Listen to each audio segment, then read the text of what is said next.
বা জান্নাতীদের মধ্যে এই উম্মতের মানুষের সংখ্যা বেশি হবে, তবুও নবী সাল্লাল্লাহু আলাইহি ওয়াসাল্লাম বলেছেন যে আমার উম্মত 73টা দলে ভাগ হয়ে যাবে। বনু ইসরাইল 72 দলে ভাগ হয়েছিল। ওয়াতাফতারিকু উম্মতি আলা 73 মিল্লা, আমার উম্মত 73টা দলে ভাগ হয়ে যাবে। কুল্লুহুম ফিন-নার, প্রত্যেকটা দলই যাবে জাহান্নামে, ইল্লা মিল্লাতান ওয়াহিদা, একটা মাত্র দল ছাড়া। কিলা মান হিয়া ইয়া রাসূলুল্লাহ, বলা হলো তারা কারা হে আল্লাহর রাসূল সাল্লাল্লাহু আলাইহি ওয়াসাল্লাম? নবীজি বললেন মা আনা আলাইহি ওয়া আসহাবি, আমি যার উপরে আছি, আমার সাহাবীরা যার উপরে আছে। দুর্ভাগ্যজনক হচ্ছে ইসলামের নামে যত দলাদলি হয়েছে সবারই এই একটাই দলিল যে মা আনা আলাইহি ওয়া আসহাবি, আমি যার উপরে আছি, আমার সাহাবীরা যার উপরে আছে। সবাই দাবি করে, আমরা তাই করছি। কেন বেশিরভাগ মানুষ জাহান্নামে যাবে? একটা উত্তর আমরা পেলাম, চোখ দিয়েছি দেখেনি, কান দিয়েছি শোনেনি, কলব দিয়েছি উপলব্ধি করেনি। অর্থাৎ আল্লাহর সত্যের সন্ধান তারা পায়নি, সত্যকে মূল্যায়ন করে নাই, আল্লাহ পাকের বিধানের আনুগত্য করেনি। আরেকটা কারণ আছে, সেটা হলো শিরক। কারণ যে বেশিরভাগ মানুষ জাহান্নামে যাবে তাদের আমল নামায় একটা পাপ থাকবে, খুব কমন পাপ, সেটা হলো শিরকের পাপ। কিভাবে এটা বলতে পারি? এভাবে পারি যে আল্লাহ পাক সূরা নিসার মধ্যে বলেছেন ইন্নাল্লাহা লা ইয়াগফিরু আন ইউশরাকা বিহি ওয়া ইয়াগফিরু মা দুনা যালিকা লিমান ইয়াশা। আল্লাহ পাক বলছেন আমি শিরক ছাড়া অন্য যে কোনো গুনাহ যাকে ইচ্ছা ক্ষমা করে দেব। আল্লাহ পাক বলছেন আমি, আল্লাহ পাক শিরকের গুনাহ মাফ করেন না, অন্য যে কোনো গুনাহ যাকে ইচ্ছা আল্লাহ পাক মাফ করে দিবেন ইনশাআল্লাহ। আল্লাহ পাক যখন ঘোষণা দিলেন যে শিরক ছাড়া অন্য গুনাহ আমি মাফ করে দিব ইনশাআল্লাহ, শুধু মানুষের সাথে জড়িত বিষয় বাদ দিয়ে। কারণ মানুষের সাথে জড়িত বিষয় আল্লাহ রাব্বুল আলামিনের কাছে ক্ষমা চেয়ে লাভ হচ্ছে না। যেটা মানুষের সাথে জড়িত বিষয় সেটা আল্লাহর কাছে ক্ষমা চেয়ে লাভ হচ্ছে না। ধরেন আপনি কারো গীবত করেছেন, নাউজুবিল্লাহ, কারো সম্পদ আত্মসাৎ করেছেন, কারো প্রতি জুলুম করেছেন, কাউকে গালি দিয়েছেন, চুরি ডাকাতি করেছেন, ছিনতাই করেছেন, অন্যের সম্পদ আত্মসাৎ করেছেন, কাউকে ধর্ষণ করেছেন, অর্থাৎ অন্য কারো সম্মানহানি করেছেন, জান মাল ইজ্জতের হানি করেছেন। এই বিষয়টার ক্ষমা আল্লাহর কাছে পাওয়া যাবে না। এই ক্ষমাটা ওই বান্দার কাছে নিতে হবে যে ভাই আমি আপনার গীবত করেছিলাম, আমাকে মাফ করে দেন। ভাই আমি আপনার সম্পদ চুরি করেছি, এই নেন, ফেরত নেন। ভাই আমি তোমার জমি আত্মসাৎ করেছি, এটা তোমার, তুমি নিয়ে নাও। ভাই আমি তোমার কাছে টাকা ধার নিয়েছিলাম, দেইনি, এই যে দিয়ে দিলাম, শোধ। প্রতিটা বিষয় যেটা মানুষের সাথে জড়িত, হাক্কুল ইবাদ, এটা আল্লাহর কাছে ক্ষমা হবে না, এটা তার কাছেই ক্ষমা নিতে হবে, এবং এটা খুব কঠিন বিষয়। এর জন্য একটা কলবুন সালিম দরকার হয়, মানে সৎ মনের দরকার হয়। আর এই সৎ মন অনেক দাড়ি টুপির ভিতরেও থাকে না। আমি কি বুঝাতে পারছি? এই মনস্তাত্ত্বিক সততা দাড়ি টুপি জুব্বা পাগড়ির ভিতরে নাও থাকতে পারে, এটা ভিতরের ব্যাপার। যার কলব যত বেশি পরিচ্ছন্ন আলোকিত, সে তত বেশি সৎ হবে ইনশাআল্লাহ। কোনো কোনো ক্ষেত্রে আমি এমনও দেখেছি যে একজন নন মুসলিম হিন্দু সম্প্রদায়ের মানুষ, সে মাপে কম দিচ্ছে না, একজন মুসলিম দিচ্ছে। কোনো কোনো ক্ষেত্রে দেখবেন আপনাদের এলাকায় আগে হিন্দু সম্প্রদায় বেশি ছিল না? আমার জানা মতে রংপুরে এই জায়গায় তো আগে শহর ছিল, তাই না? এখন এখানে অনেক নিদর্শন আছে, খাঁটি খাবারের জন্য মানুষ তাদের কাছে আসতো। মুসলিমদের দোকানে না গিয়ে তাদের দোকানে যাচ্ছে। তাদের দুধটা হবে খাঁটি, ঘিটা হবে খাঁটি, মিষ্টি হবে খাঁটি। মুসলিমের দোকান বাদ দিয়ে তাদের কাছে যাচ্ছে মানুষ। সততা দিয়ে তারা মানুষের মন জয় করবে। কোনো কোনো ক্ষেত্রে আপনি দেখবেন একজন অমুসলিম রাষ্ট্রের দায়িত্বে আছে, প্রশাসনে আছে, বা সামাজিক দায়িত্বে আছে, ব্যবসা করছে, চাকরি বাকরি করছে। কোনো কোনো ক্ষেত্রে দেখা যায় যে তারা অনেক মুসলিমের চেয়ে বেশি সৎ। হ্যাঁ, ঘুষ নিচ্ছে না, দুর্নীতি করছে না, ব্যবসায় বাপে কম দিচ্ছে না, সিন্ডিকেট করছে না, চোরা কারবারি করছে না, অনেক ক্ষেত্রে দেখা যায়। এই শ্রেণীর মানুষদেরকে আল্লাহ পাক হেদায়েত দিয়ে দিতে পারেন। যাদের মনের মধ্যে আল্লাহ পাক সততা দেখবেন, আল্লাহ পাক তাকে হেদায়েত দিবেন ইনশাআল্লাহ, এটাই নিয়ম। আর যার হৃদয়ের মধ্যে সততা নাই, বাহ্যিক ভাবে যদি মনেও হয় যে সে জান্নাতের পথে হাঁটছে, এমন হতে পারে দিন শেষে ও জাহান্নামেই যাবে, নাউজুবিল্লাহ। যে প্রসঙ্গে এখানে আসলাম, মানুষের সাথে জড়িত হকটা মানুষের সাথেই ডিল করতে হবে। এটা কাবা ঘরের গেলাফ ধরে কানলেও ক্ষমা হবে না। কারণ আল্লাহ পাক তো রহমানুর রহিম নন শুধু, আল্লাহ পাক ন্যায় বিচারকও বটে। কথা কি বুঝতে পারছেন? আল্লাহ পাক শুধু রহমানুর রহিম নন যে সব মাফ করে দিব, একই সাথে শাদীদুল ইকাব, কঠোর শাস্তিদাতাও বটে। এবং আল্লাহ পাকের ন্যায় বিচার, ইনসাফটা সবচেয়ে উপরে। আল্লাহ পাক ইনসাফ করবেন, ইনসাফ করবেন। রহমানুর রহিম কোন অর্থে? আল্লাহ পাক চান যে তার বান্দারা জান্নাতে যাক, এবং তার জন্য আল্লাহ পাক নবী রাসূল পাঠিয়েছেন, আসমানি কিতাব পাঠান, মানুষকে খাওয়ান, পড়ান, হেদায়েত দেন, ভালো মন্দ বোঝান, বিবেক দেন, সবকিছু দেন। রহমানুর রহিম ছাড়া কোন সত্তা এমন করতে পারে? এরপরেও যখন মানুষ জাহান্নামের পথে হাঁটবে, তখন আল্লাহ পাক কি আমরা দোষ দিতে পারবো? পারবো না। কিয়ামতের দিনের দরকার ছিল। আগে আমরা ভাবতাম যে কিয়ামতের দিনের কি দরকার ছিল, ছোটবেলায় ভাবতাম আর কি, যে এত সমস্যা, মানুষ হয়ে জন্ম নিয়েই তো বিপদে পড়ে গেলাম, কিয়ামতের দিনে তো অবস্থা খারাপ, কি জন্য আল্লাহ এত কঠিন শাস্তি দিবেন, জাহান্নাম সৃষ্টি করেছেন ইত্যাদি। সত্যিকার অর্থে কিয়ামতের দিন না থাকলে কোন জালেমের বিচার হতো না, যাদের বিচার দুনিয়া হয়নি। কথা কি বুঝতে পারছেন? যে জালেমদের বিচার দুনিয়াতে হয় নাই, তারা পার পেয়ে যেত। কিয়ামতের মাঠ আছে বলেই তারা পার পাবে না। আর যে মাজলুমরা দুনিয়াতে কেঁদেছে, দুনিয়াতে কষ্ট সহ্য করেছে, সাফার করেছে, তাদের জন্য সুসংবাদ কিয়ামতের মাঠ, তারা সেখানে প্রতিদান পাবে। এই জন্যই কিয়ামতের মাঠের দরকার ছিল, না হলে সব জালেম কি হতো? পার পেয়ে যেত, যারা দুনিয়াতে বিচার পায়নি। তো এর জন্য সৎ মনের দরকার। যদি মানুষের সাথে জড়িত বিষয় থাকে, তাকে ফেরত দিতে হবে। যদি আপনি জনগণের সম্পদ আত্মসাৎ করে থাকেন, সবার সামনে দাঁড়িয়ে বলতে হবে যে তোমাদের এই সম্পদ ছিল, আমি আত্মসাৎ করেছি, আমার সম্পদ থেকে এগুলো নিয়ে নাও। তারপরে জান্নাতের প্রশ্ন আসবে, তার আগে নয়। এত সহজ নয়। তাহলে কিয়ামতের মাঠে উঠে দেখবেন কিছু কিছু মানুষের ঘাড়ের মধ্যে দেখবেন রিলিফের মাল আছে। হ্যাঁ, কিয়ামতের মাঠে উঠে দেখবেন কিছু মানুষের ঘাড়ে রিলিফের মাল আছে, তিল আছে, গম আছে, চাল আছে, ত্রাণ আছে। নবী সাল্লাল্লাহু আলাইহি ওয়াসাল্লাম বলেছেন, যে যেটা আত্মসাৎ করবে সেটা নিয়ে কিয়ামতের মাঠে উঠবে। হ্যাঁ, কেউ যদি একটা গরু আত্মসাৎ করে থাকে, গরু তার ঘাড়ে থাকবে। হ্যাঁ, গরু নিয়ে হাঁটবে সে।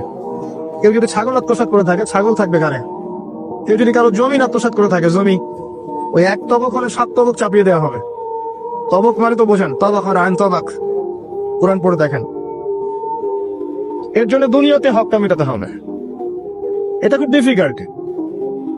ওমর রাদিয়াল্লাহু আনহু একবার একজন বেদুইনের বুকের মধ্যে লাঠি দিয়ে আঘাত করেছিলেন। আঘাত করাটা তার জন্য জায়েজই ছিল ওই সময়, কারণ সে বিরক্ত করছিল বারবার। ওমর রাদিয়াল্লাহু আনহু রাষ্ট্রীয় বড় দায়িত্ব পালনে ব্যস্ত ছিলেন। এই সময় একজন বেদুইন এসে তার জামা ধরে টান দিচ্ছে, দিয়ে বলছে যে আমার কথা শোনেন, আমার কথা শোনেন। তিনি ব্যক্তিত্ব সম্পন্ন মানুষ ছিলেন, লাঠি দিয়ে একটু গুতা দিয়েছেন, দেখছো না আমি ব্যস্ত আছি। একটু পরেই তার চিন্তা হলো, আমি কি জুলুম করে ফেললাম? একজন সাহাবীকে পাঠালেন তাকে ডেকে নিয়ে আসেন। সেই সাহাবী তাকে ডেকে নিয়ে আসলেন। এবার সেই ব্যক্তিকে দাঁড় করিয়ে ওমর রাদিয়াল্লাহু আনহু বলছেন, আমিরুল মুমিনিন, অর্ধ জাহানের খলিফা, অর্ধেক বিশ্বের খলিফা, ছোট্ট একটা কান্ট্রি না, পুরো অর্ধেক বিশ্বের খলিফা। তিনি বলছেন, এই লাঠি নাও। হাদা সাদরি ইন আরাত, এই যে আমার বুক, তুমি যদি চাও আমার বুকে ওইভাবেই গুতা দিয়ে প্রতিশোধ নিয়ে নাও। আমি কি বুঝাতে পারছি কথা কিছুটা? এই ব্যক্তি হতভম্ব হয়ে গেল যে সত্যি কি উনি আমাকে এই কথাটা বলছেন? তিনি আমিরুল মুমিনিন হয়ে এই কথা বলছেন যে আমার বুকের মধ্যে লাঠি দিয়ে আঘাত করে তুমি প্রতিশোধ নিয়ে নাও। ওমর রাদিয়াল্লাহু আনহু বলছেন, হ্যাঁ এটা করো, কিয়ামতের মাঠে আমাকে আল্লাহর ওয়াস্তে জবাবদিহি করায়ও না। তখন সেই ব্যক্তি বলছে, আমিরুল মুমিনিন, আমার এটার কোনো প্রয়োজন নেই, আমি আপনাকে মাফ করে দিলাম। ওমর ইবনে খাত্তাব তিনি বলছেন যে আল্লাহ তোমাকে মাফ করে দিন। সুবহান। এই ছিল ইনসাফ। যদি মানুষের সাথে জড়িত কোনো হক থেকে থাকে, তাহলে এই দুনিয়াতেই পরিশোধ করতে হবে। কারো টাকা নিয়ে থাকলে টাকা ফেরত দিয়ে দিবেন। কারো যদি জমির সম্পত্তি কোনোভাবে ঝগড়াঝাটি হয়ে থাকে, জমি নিয়ে নিয়েছেন কোনোভাবে, ফেরত দিয়ে দিবেন। যদি বোনের সম্পত্তি পাওয়ার অধিকার থাকে দিয়ে দিবেন। যার যার হক তাকে তাকে দিয়ে দিবেন। পরকালের জন্য নিউট্রাল হয়ে যান। পরকালে মানুষের সাথে জড়িত কোনো হক নিয়ে ওঠেন না, খুব ডিফিকাল্ট। কি হবে তাহলে? পরিণতিটা এটা হবে, নবী সাল্লাল্লাহু আলাইহি ওয়াসাল্লাম বলেছেন, কিয়ামতের মাঠে কিছু মানুষ উঠবে যারা নামাজ, রোজা, হজ, যাকাত, সাদাকা এরকম অনেক নেকি নিয়ে উঠবে। নেকি নিয়ে ওঠার পরে দেখবে সামনে যে অনেক মানুষ দাঁড়িয়ে আছে, পাওনাদার, কারো গীবত করেছে, কাউকে ধর্ষণ করেছে, কারো সম্পদ আত্মসাৎ করেছে, কাউকে গালি দিয়েছে, কাউকে জুলুম করেছে ইত্যাদি। এই মানুষগুলো দাঁড়িয়ে থাকবে। ওই সময় তো আর বেচা কেনার সুযোগ নাই, পরিশুদ্ধ হওয়ার সুযোগ নাই। আল্লাহ পাক তখন বলবেন যে এই ব্যক্তিদের নেকি তাদের আমল নামে দিয়ে দাও। পাওনাদারদের আমল নামায় এই নেকি দিয়ে দাও, ও নামাজ রোজা হজ জাকাতে নেকি থেকে তাদের ঋণ শোধ করা হবে। এবং শোধ করতে করতে যদি নেকি শেষ হয়ে যায়, তখন ওই ব্যক্তিদের গুনাহ থেকে গুনাহ এই ব্যক্তির আমল নামায় যুক্ত করা হবে। পরিশেষে এই ব্যক্তি যাবে জাহান্নামে, ওরা চলে যাবে জান্নাতে। মানে নাউজুবিল্লাহ। দুনিয়াতে আল্লাহর সাথে জড়িত বিষয় থাকতে পারে, পরকালে যেন মানুষের সাথে জড়িত কোনো হক রাখেন না। এটাই প্রথম নাসিহাত। আল্লাহ রাব্বুল আলামিন এটাই বলেছেন যে নিশ্চয়ই আল্লাহ শিরক ছাড়া সমস্ত গুনাহ মাফ করতে পারেন। তার মানে আমরা বুঝতে পারছি যে বেশিরভাগ মানুষ জাহান্নামে যাবে, তাদের আমল নামায় শিরকের পাপ থাকবে। কিসের পাপ থাকবে? শিরকের পাপ থাকবে। কারণ আল্লাহ পাক বলেছেন শিরক ছাড়া যে কোনো গুনাহ তিনি ক্ষমা করতে পারেন। এবং মেরাজের রাতে যখন নবী সাল্লাল্লাহু আলাইহি ওয়াসাল্লাম আল্লাহর সাথে সাক্ষাৎ করেছেন, আল্লাহ পাক 3টা প্রতিশ্রুতি দিয়েছেন, 3টা হাদিয়া, উপহার। একটা হচ্ছে 50 ওয়াক্ত নামাজ, যেটাকে আমরা এখন 5 ওয়াক্ত পড়ি। 5 ওয়াক্ত পড়লে আপনি 50 ওয়াক্তের নেকি পাবেন ইনশাআল্লাহ। আর এই উম্মতের যে কোনো নেকির কাজ 10 দিয়ে গুণ করা হবে। একটা ভালো কাজ করলে আপনি 10 গুণ নেকি পাবেন, আল্লাহ পাক এটা বলে দিয়েছেন। কিন্তু গুনাহ একটা করলে একটাই পাবেন, একটা গুনাহ করেছেন একটাই থাকবে, এটাকে 10 দিয়ে গুণ করা হবে না। এটা প্রথম হাদিয়া। দ্বিতীয় হাদিয়া হচ্ছে সূরা বাকারার শেষের 3টা আয়াত। সূরা বাকারার শেষের 3টা আয়াত, লিল্লাহি মা ফিস সামাওয়াতি, এখান থেকে ফানসুরনা আলাল কওমিল কাফিরিন পর্যন্ত। এটা একটা হাদিয়া। এবং নবী সাল্লাল্লাহু আলাইহি ওয়াসাল্লাম বলেছেন, রাতের বেলা কেউ যদি এই 3টা আয়াত পড়ে ঘুমায়, ঘুমানোর আগে 3টা আয়াত পড়ে নিয়ে ঘুমায়, ও মাগরিবের নামাজের পর থেকে পড়া শুরু করে, কারণ মাগরিবের পর থেকে রাত শুরু হয়। পশ্চিমা বিশ্বের মতো 12টার পর থেকে রাত শুরু হয় না, ইসলামে সূর্য ডুবলেই রাত শুরু হয়। তো নবী সাল্লাল্লাহু আলাইহি ওয়াসাল্লাম বলছেন তার আমল নামায় সারা রাত ইবাদতের নেকি দেওয়া হবে ইনশাআল্লাহ। আরেকটা হাদিয়া হচ্ছে এটা, আল্লাহ পাক ঘোষণা দিয়েছেন এই উম্মতের কোনো ব্যক্তি যদি শিরক না করে মারা যায়, এই উম্মতের কোনো ব্যক্তি যদি শিরক না করে মারা যায়, মানুষের সাথে জড়িত কোনো পাপ না থাকে, ইনশাআল্লাহ আল্লাহ পাক তাকে মাফ করে দিবেন। আর এই সূরা নিসার আয়াতটাও এটাই প্রমাণ করছে। আল্লাহ পাক বলছেন ইন্নাল্লাহা লা ইয়াগফিরু আন ইউশরাকা বিহি, আল্লাহ পাক শিরকের গুনাহ মাফ করেন না, ওয়া ইয়াগফিরু মা দুনা যালিকা লিমান ইয়াশা, এবং এছাড়া যে কোনো পাপ আল্লাহ পাক যাকে ইচ্ছা মাফ করতে পারেন। আল্লাহ পাক পরম করুণাময়, অসীম দয়াল। এক ব্যক্তি 100টা খুন করেছিল, 99টা খুন করার পরে, এটা বনু ইসরাইলের ঘটনা, এটা গল্প নয়, কেচ্ছা কাহিনী নয়, সত্য ঘটনা। সে তওবার সুযোগ খুঁজছে, তওবা করা যাবে কিনা খুঁজতে খুঁজতে খুঁজতে একজন আবেদের কাছে গিয়েছে। আবেদ মানে যে ইবাদত করে কিন্তু জ্ঞান নাই। 2 রকম মানুষ থাকে মুসলিমদের মধ্যে, একজন এক শ্রেণী আলেম যারা জানে এবং জানা অনুযায়ী আমল করে, আর এক শ্রেণী হচ্ছে খুব একটা জানে না কিন্তু দেখা দেখে আমল করে, এটাকে বলা হয় আবেদ। এই ব্যক্তি ছিল আবেদদের একজন। তার কাছে গিয়ে বলছে আমাকে তওবা হবে, আমি 99টা খুন করেছি, সিরিয়াল কিলার। সেই ব্যক্তি বলেছে না, তোমার কিসের ক্ষমা, তুমি এতগুলো খুন করেছো, তোমার ক্ষমা হতে পারে? রাগে এই ব্যক্তিকেও সে খুন করেছে, করে 100টা পূর্ণ করেছে। এরপরে আরেকজনের সন্ধান পেয়েছে যে একজন আলেম, তার কাছে গিয়ে তওবার সুযোগ খুঁজছে। সে বললো হ্যাঁ তোমার তওবা হবে ইনশাআল্লাহ, তুমি খালেস ভাবে তওবা করো, করে এই এলাকা থেকে চলে যাও। কারণ তওবার পরে নতুন জীবন শুরু করবে, এই পরিবেশে থাকলে তুমি অতীতের হিস্ট্রিগুলো তোমার মনে পড়বে, তুমি চলে যাও দূরে কোথাও, সেখানে গিয়ে থাকা শুরু করো।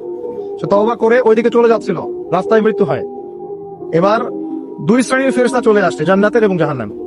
কে তার আত্মা নেবে? আমরা মৃত্যুর সময় টের পেয়ে যাবো যে কে জান্নাতে কে জাহান্নামী, ফেরেশতাদের আকৃতি দেখেই, ঠিক আছে? আর একজন মানুষের মৃত্যু থেকেই তার কিয়ামত শুরু হয়ে যায়। কিয়ামত কবে হবে এর চেয়ে বড় কথা যে মৃত্যুর জন্য আমরা প্রস্তুত কিনা। তো এখন জাহান্নামের ফেরেশতারা রূহ নিতে চাচ্ছে ওই ব্যক্তির, আবার জান্নাতি ফেরেশতারাও চাচ্ছে। দুজনের মাঝখানে একটা ডিবেট চলছে। আল্লাহ রাব্বুল আলামিন তখন কৌশল করে বললেন তোমরা রাস্তাটা মেপে দেখো, সে যতদূর এসেছিল এই রাস্তার পরিমাপ বেশি না যেখানে যাচ্ছিল এর পরিমাপ বেশি। দেখা গেল সে যতদূর গিয়েছিল এর পরিমাপ বেশি। আল্লাহ পাক জমিনকে প্রশস্ত করে দিলেন। এভাবে কৌশল করে আল্লাহ পাক এই ব্যক্তিকে মাফ করে দিলেন। এখানে আপনাকে খুনের অ্যাক্সেস দেওয়া হচ্ছে না, এই হাদিসটা বলে আপনাকে খুন করতে উৎসাহিত করা হচ্ছে না, আপনাকে বোঝানো হচ্ছে আল্লাহ পাকের মার্সি, দয়া কত প্রশস্ত। আরেক ব্যক্তি ছিল, সে ব্যভিচারিণী, ব্যক্তি না সে মহিলা, সে ব্যভিচারিণী মহিলা, প্রস্টিটিউশনে ছিল, যাকে আমরা এখন যৌনকর্মী বলি বর্তমান আধুনিক সভ্যতায়, সো কল্ড আধুনিক সভ্যতায়। এবং তাদের অধিকারের জন্য আমরা অনেক কিছুই করতে চেষ্টা করি। আমরা একটা স্লোগানও দিই, আমার দেহ আমার সিদ্ধান্ত, নাউজুবিল্লাহ। তো এই মহিলা রাস্তা দিয়ে যাচ্ছিল, দেখেছে একটা কুকুর পিপাসার্থ, প্রচন্ড পিপাসার্থ, জিহ্বা বেরিয়ে গেছে। তার মায়া লাগলো, সে নিজের মোজাটা খুলে কুয়াতে নামালো, আমি অনেক কষ্ট করে সে পানি উঠানো, উঠিয়ে কুকুরকে পান করিয়েছে, এই একটা কাজের জন্য আল্লাহ পাক তাকে মাফ করে দিয়েছে। আরেকজন ব্যক্তি যে প্রচন্ড পাপী ছিল, মৃত্যুর সময় সে তার সন্তানদেরকে ওসিয়ত করছে যে আমি অনেক অন্যায় করেছি, আল্লাহ যদি আমাকে ধরতে পারেন তাহলে আমার অবস্থা খারাপ। তো আমি যখন মারা যাব তখন আমার দেহটাকে পুড়িয়ে ফেলবে, পুড়িয়ে অর্ধেক ছাই বাতাসে ভাসিয়ে দিবে, আর অর্ধেক ছাই সমুদ্রে ভাসিয়ে দিবে। মানে বাতাসে অর্ধেক উড়িয়ে দিবে, সমুদ্রে অর্ধেক ভাসিয়ে দিবে। ছেলেটা তাই করলো। এই ব্যক্তির আকীদা কি? যদি আল্লাহ আমাকে ধরতে পারেন তাহলে খবর আছে। তার মানে ওর আকীদা যে আল্লাহ ধরতে পারবেন না এমন করলো, এটা কিন্তু কুফরি আকীদা, তাই নাকি? পুনরুত্থানে বিশ্বাস না করাটা কুফরি নয় কি? ইমানের 6টা পিলারের একটা হচ্ছে পরকালে বিশ্বাস, তাই না? একটা পিলারই তো তার মধ্যে নাই। তো সন্তানরা তাই করলো। আল্লাহ পাক সাগরকে বললেন ছাই জমা করে দাও, জমিনকে বললেন ছাই জমা করে দাও। বাইরে ওই আল্লাহর আদেশ প্রকৃতি শোনে, মানুষ না শুনলে প্রকৃতি শোনে। সাগরের পরে গিয়ে আপনি দাঁড়ান, দাঁড়িয়ে থাকবেন, এই বিশাল সমুদ্র গর্জন করতে করতে আসবে, এসে বিনয়ের সাথে আপনার পা ধুয়ে দিবে। আল্লাহ পাক তাকে আদেশ করেছে তোমার সামনে দাঁড়ালে পা ধুয়ে দিও, অহংকার করো না। আল্লাহ যখন ওই সমুদ্রকে আদেশ করবেন যে এই জনপদের লোকেরা আমার আদেশ মানছে না, জলোচ্ছ্বাস দিয়ে উড়িয়ে দাও, সমুদ্র তাই করবে। প্রকৃতি আল্লাহর কথা শোনে। ছাই জড়ো করা হলো। জড়ো করার পরে আল্লাহ পাক এই ব্যক্তিকে আবার পুনরুজ্জীবিত করে জিজ্ঞাসা করলেন কি জন্য এই কাজটা করেছেন, কেন এই কাজটা করেছো? তখন এই ব্যক্তি বলছে, হাদিসের কথাগুলো এমন, এই ব্যক্তি বলছে মিন খাশিয়াতিকা ইয়া রাব্বি, আল্লাহ আমি তোমার ভয়ে এই কাজটা করেছি না। আর তুমি খুব ভালো করেই জানো হে আল্লাহ যে আমি তোমার ভয়ে করেছি না অন্য কোনো কারণে করেছি। আল্লাহ পাক বললেন আমি তোমাকে মাফ করে দিলাম। আর দুজন ব্যক্তি, এটা বলে সামনে যাচ্ছেন, আর দুজন ব্যক্তি, এটা আমাদের মুসলিমদের জন্য শিক্ষা আছে। আমরা মুসলিমরা মনে করি যে আমরা সুপিরিয়র হয়ে গেছি, মাশাআল্লাহ জুমার নামাজে আসি, রমজানের রোজা রাখি, মাঝে মাঝে একটু যাকাত দেই, সুযোগ পেলে একটা হজ উমরা করে আসি, তাই না? মাঝে মাঝে মসজিদে এসে নামাজ পড়ি, আমরা মনে হয় জান্নাতের সার্টিফিকেট পেয়ে গেছে, আমরা এমনটা মনে করি আর কি। দুই ব্যক্তি, একজন অনেক আল্লাহ ওয়ালা মানুষ, আর একজন হচ্ছে যে আল্লাহর দিনের খুব একটা পরোয়া করে না। এই বন্ধু সেই বন্ধুকে দাওয়াত দেয়, দিনের পথে আসো, দিনের পথে আসো আসো। এই ব্যক্তি শোনে না। তো একদিন এই ব্যক্তি বলে ফেললো, যে ব্যক্তি একটু পায়াস টাইপের রিলিজিয়াস মুসলিম, সে বলে ফেললো যে আল্লাহ তোকে কখনো মাফ করবে না। কথাটা শুনেন, আল্লাহ তোকে মাফ করবে না, তোকে এত ডাকি দাওয়াত দিয়ে তুই কথা শুনিস না। মৃত্যুর পরে আল্লাহ পাক এই দুজনকে জীবিত করলেন, জীবিত করে বললেন কে তোমাকে ইখতিয়ার দিয়েছে যে আমি কাউকে ক্ষমা করবো কি করবো না এই বিষয়ে সিদ্ধান্ত দেওয়ার? আজকে আমি ওকে মাফ করে দিলাম আর তোমাকে জাহান্নামে দিলাম। যাও। যার মনের মধ্যে যাররা পরিমাণ অহংকার থাকবে সে ব্যক্তি জান্নাতে যেতে পারবে না। আর অহংকার এবং রিয়াটা এত সূক্ষ্ম যে অন্ধকার রাতে কালো পাথরের উপরে যদি কালো পিঁপড়া হাঁটে, এটা যেমন সূক্ষ্ম, রিয়া এবং অহংকার এতটাই সূক্ষ্ম। এবং যখন আপনারা ইসলামিক ব্যক্তিত্বদেরকে নিয়ে আইওয়াস এবং শোডাউনে লিপ্ত হন, তখন অহংকার তাদের মনের মধ্যে চলে আসতে পারে। এই বিষয়গুলো থেকে সম্পূর্ণ দূরে থাকা উচিত। আল্লাহ পাক আপনাদেরকে বোঝার তৌফিক দান করুন। শিরকের পাপ থেকে বেঁচে থাকুন, মানুষের সাথে জড়িত পাপ থেকে বেঁচে থাকুন। আল্লাহ পাক পরম করুণাময়, অসীম দয়ালু, আল্লাহ পাক সমস্ত গুনাহ মাফ করতে পারেন। এর মানে এই নয় যে গুনার এক্সেস দেওয়া হচ্ছে, লাইসেন্স দেওয়া হচ্ছে, এমনটা নয়। আল্লাহ পাকের দয়া বোঝানো হচ্ছে। আল্লাহ আপনাকে ভালোবাসেন এবং আল্লাহই আপনাকে প্রকৃত অর্থে ভালোবাসেন, বাকিরা আপনাকে স্বার্থের জন্য ভালোবাসেন। মনে রাখবেন, প্রকৃত অর্থে শুধু আল্লাহই তার বান্দাদেরকে ভালোবাসেন, বাকিরা মানুষের অবস্থানকে ভালোবাসে, মানুষের ব্যক্তি সত্তাকে নয়, আপনার আত্মাকে নয়, আপনার অবস্থানকে। এটা আপনি হারে হারে উপলব্ধি করবেন যতদিন যাবে। বাকি বিষয়গুলো স্বার্থকেন্দ্রিক। আল্লাহ রাব্বুল আলামিনের ভালোবাসা স্বার্থকেন্দ্রিক নয়, নিঃস্বার্থ। আল্লাহর জন্য ভালোবাসো। মাকে ভালোবাসেন আল্লাহর জন্য, বাবাকে ভালোবাসেন আল্লাহর জন্য, আপনি সন্তান সন্ততিকে ভালোবাসেন আল্লাহর জন্য, স্ত্রীকে ভালোবাসেন আল্লাহর জন্য। তাদের জন্য করেন আল্লাহকে সন্তুষ্ট করার জন্য, তাদের কাছে কিছু পাওয়ার আশায় না। যখন আপনি কারো কাছে কিছু পাওয়ার আশা করবেন তখন তার কাছ থেকে কষ্ট পাবেন। যখন কারো কাছে কিছু পাওয়ার জন্য আপনি আশা করবেন তখন তার কাছে কষ্ট পাবেন। এর বাইরে একটা ভালোবাসা থেকে, ডিভাইন, আল্লাহর পক্ষ থেকে আসে। সেই দুই ব্যক্তি যারা আরশের ছায়া ছায়া পাবে, ওই 7 শ্রেণীর মধ্যে এক শ্রেণী হচ্ছে ওই দুই ব্যক্তি যারা একে অপরকে শুধু আল্লাহর জন্য ভালোবাসতো। এই ভালোবাসা, মুআমালাত, আপনার উঠা বসা, চলাফেরা, ইবাদত, প্রতিটা কাজ হোক শুধু আল্লাহর সন্তুষ্টির জন্য। এটাই হচ্ছে তাওহীদের চূড়ান্ত লেভেল। তখন গিয়ে আপনি আল্লাহর মারিফত বুঝতে পারবেন, আল্লাহকে আপনি আপন করে পাবেন। যখন ডাকবেন দেখবেন আল্লাহ আপনার কাছে আছে। এমন সময় দেখবেন মনে মনে কিছু চিন্তা করেছেন যে আমার এটা দরকার, দেখবেন বাসায় গিয়ে ওটা হাজির আপনার সামনে। নবী সাল্লাল্লাহু আলাইহি ওয়াসাল্লাম এটাই বলেছেন, জুতার ফিতার প্রয়োজন হলেও আল্লাহর কাছে চেয়ে নাও। তোমার যদি জুতার ফিতার প্রয়োজন হয় আল্লাহর কাছে চেয়ে নাও, কারোর কাছে চেয়েও না। আব্দুর রহমান বিন আউফ রাদিয়াল্লাহু আনহু মদিনায় গিয়েছেন হিজরত করে। অন্য একজন সাহাবী বলছেন, আমার 2টা বাড়ি আছে, একটা নিয়ে নেন, 2টা জমি আছে, একটা নিয়ে নেন। আব্দুর রহমান বিন আউফ তিনি বলছেন, আরিনি আইনা সুক, আমাকে দেখিয়ে দাও যে বাজার কোথায়। অল্প কিছু খেজুর কিনলেন, আল্লাহর প্রতি তাওয়াক্কুল করে গায়রাতের পরিচয় দিলেন, ব্যক্তিত্বের পরিচয় দিলেন, দিয়ে তিনি চলে গেলেন বাজারে। বাজারে গিয়ে ব্যবসা শুরু করলেন। মাত্র 7 বছরের ব্যবধানে তিনি মদিনার শ্রেষ্ঠ ধনীদের একজন হয়েছেন। আল্লাহর হয়ে যান, শুধু আল্লাহকে আপন করে নেন, দেখবেন সবকিছু আপনার অনুকূলে ইনশাআল্লাহ। ইন্না সলাতি ওয়া নুসুকি ওয়া মাহইয়ায়া ওয়া মামাতি লিল্লাহি রাব্বিল আলামিন, এই কনসেপ্টে আসেন। ইব্রাহিম আলাইহিস সালাম বলেছেন, আমার সালাত, আমার যত কুরবানি, আমার জীবন, আমার হায়াত, মৃত্যু সবকিছু আল্লাহর জন্য। তখন দেখবেন দুনিয়াতে যদি আল্লাহর পথে চলতে আপনি বাধা পান, বিপত্তি পান, কষ্ট পান, দুঃখ কষ্ট আসে, বালা মুসিবত আসে, আপনার মুখে হাসি থাকবে, আপনি বুঝবেন এগুলো আল্লাহর জন্য, আল্লাহ এগুলোর প্রতিদান দিবেন ইনশাআল্লাহ। এবার আসেন আরেকটা পয়েন্টে এসে আমি আলোচনা শেষ করতে চাই। আমাদের সামনে একটা মৌসুম অপেক্ষা করছে আল্লাহর ক্ষমা পাওয়ার। 3 শ্রেণীর মানুষের জন্য নবী সাল্লাল্লাহু আলাইহি ওয়াসাল্লাম অভিশাপ দিয়েছেন। অভিশাপ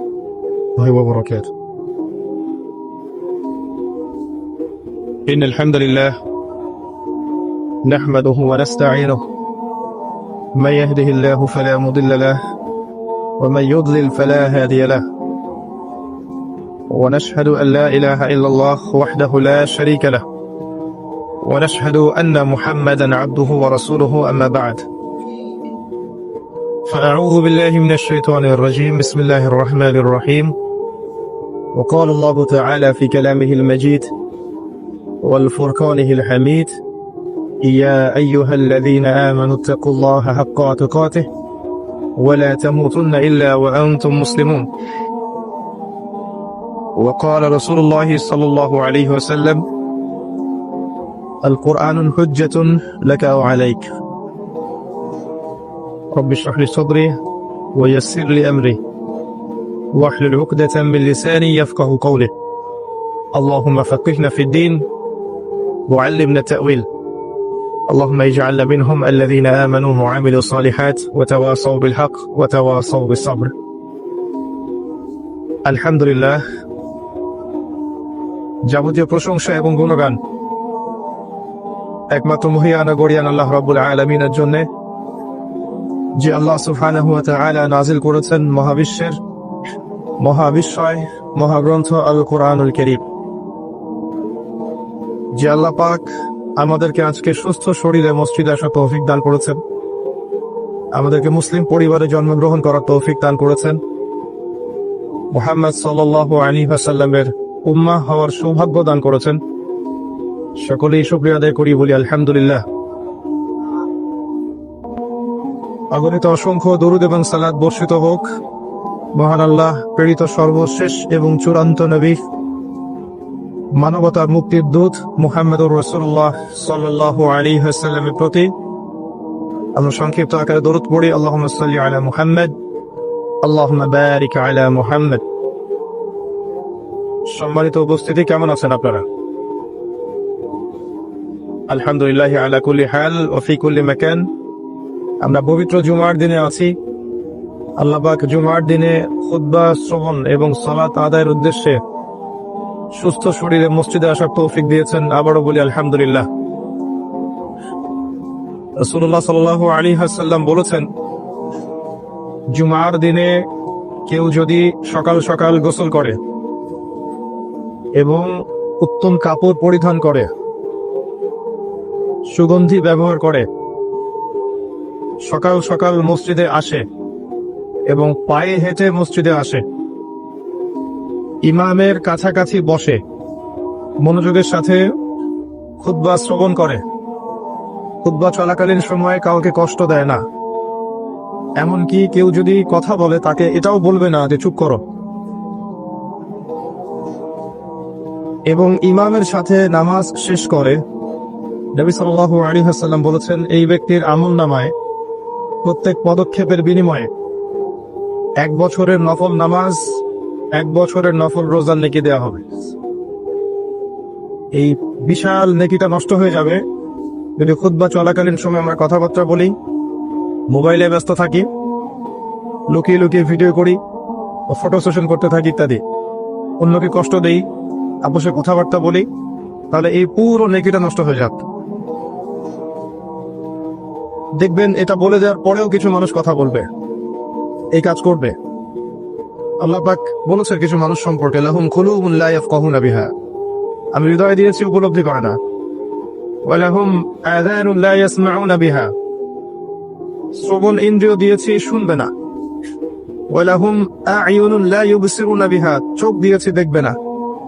আল্লাহ বলেছেন এমন কিছু মানুষের কথা, এবং তাদের বিষয়ে আল্লাহ বলছেন উলাইকা কাল আনআম, এরা হচ্ছে গবাদি পশুর মতো, জাস্ট লাইক ক্যাটলস, গবাদি পশু, জন্তু জানোয়ারের মতো। বাল হুম আদাল, বরং তার চাইতেও নিকৃষ্ট। উলাইকা হুমুল গাফিলুন, এরা হচ্ছে গাফিল সম্প্রদায়। আল্লাহ পাক এদেরকে দিয়েই জাহান্নাম পূর্ণ করবেন। ওয়ালাকাদ যারানা লিজাহান্নামা কাসীরাম মিনাল জিন্নি ওয়াল ইনস, প্রচুর জিন আর মানুষকে দিয়ে আমি জাহান্নাম পূর্ণ করব। অপরাধ এটাই, চোখ দিয়েছি দেখে নাই, কান দিয়েছি শোনে নাই, হৃদয় দিয়েছি উপলব্ধি করে নাই, এটাই অপরাধ। আর সহিহ বুখারীর মধ্যে 4 বার একটা হাদিস এসেছে যে আল্লাহ পাক আদম আলাইহিস সালামকে ডাকবেন কিয়ামতের মাঠে এবং বলবেন তোমার সন্তানদের মধ্য থেকে জাহান্নামীদেরকে আলাদা করে দাও। আদম আলাইহিস সালাম বলবেন কতজন হে আল্লাহ? আল্লাহ পাক বলবেন প্রতি 1999 জনকে জাহান্নামের জন্য আলাদা করে দাও। যদিও এই উম্মতের বেশিরভাগ মানুষ জান্নাতে যাবে ইনশাআল্লাহ, বা জান্নাতীদের মধ্যে এই উম্মতের মানুষের সংখ্যা বেশি হবে, তবুও নবী সাল্লাল্লাহু আলাইহি ওয়াসাল্লাম বলেছেন যে আমার উম্মত 73টা দলে ভাগ হয়ে যাবে। বনু ইসরাইল 72 দলে ভাগ হয়েছিল। ওয়াতাফতারিকু উম্মতি আলা 73 মিল্লা, আমার উম্মত 73টা দলে ভাগ হয়ে যাবে। কুল্লুহুম ফিন নার, প্রত্যেকটা দলই যাবে জাহান্নামে, ইল্লা মিল্লাতান ওয়াহিদা, একটা মাত্র দল ছাড়া। কিলা মান হিয়া ইয়া রাসূলুল্লাহ, বলা হলো তারা কারা হে আল্লাহ রাসূল সাল্লাল্লাহু আলাইহি ওয়াসাল্লাম? নবীজি বললেন মা আনা আলাইহি ওয়া আসহাবি, আমি যার উপরে আছি, আমার সাহাবীরা যার উপরে আছে। দুর্ভাগ্যজনক হচ্ছে ইসলামের নামে যত দলাদলি হয়েছে সবারই এই একটাই দলিল যে